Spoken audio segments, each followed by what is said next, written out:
A serious note, for only the third time in our nation's history, the President of the United States has been impeached. However, that doesn't mean that President Donald Trump has been removed from office. So now what? Here to explain what happens next is Ed Herman from the law firm Brown and Crouppen. Ed, I reached out just this morning and said, do you mind stopping by? And very graciously he said yes. I jump in. Well, we appreciate your expertise. So the House of Representatives has passed the articles of impeachment last night. Where do we go now? Well, basically, the articles of impeachment are sort of like an indictment. It doesn't prove anything. It just means that they felt there was enough evidence to have a trial.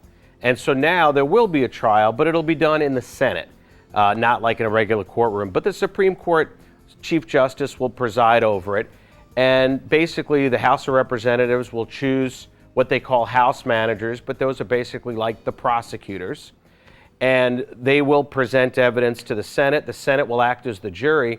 But to remove the president would require 2/3 of the Senate to agree on the removal, which is 67 senators. So I hate to jump to the last page of the book, but I think everybody realizes that that's never going to happen. The Republicans have a majority in the Senate as it is. So you'd have to get every single Democratic senator and about 20 Republicans on top of that to remove the president. So, it's much ado about nothing as far as that goes. Well, Ed, I think the big question, though, is, okay, when could this Senate trial possibly start? It's going to happen fast. I think the Senate knows that they're going to get the thing thrown out. I don't think they want it to interfere with the primaries or the election. I think they're going to try to get to it in January. I know they've stated it'll probably be after the bowl games. But I think the bigger issue here is just the fact that what this really means is there are no winners here at all. Every one of us is a loser.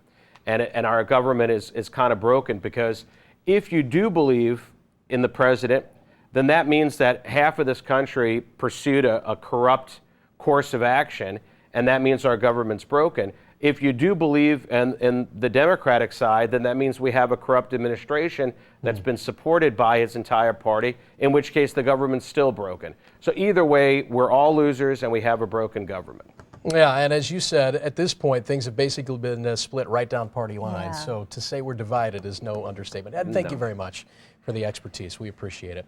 And again, early January, we think, is when the Senate trial will kick off. Oh, boy.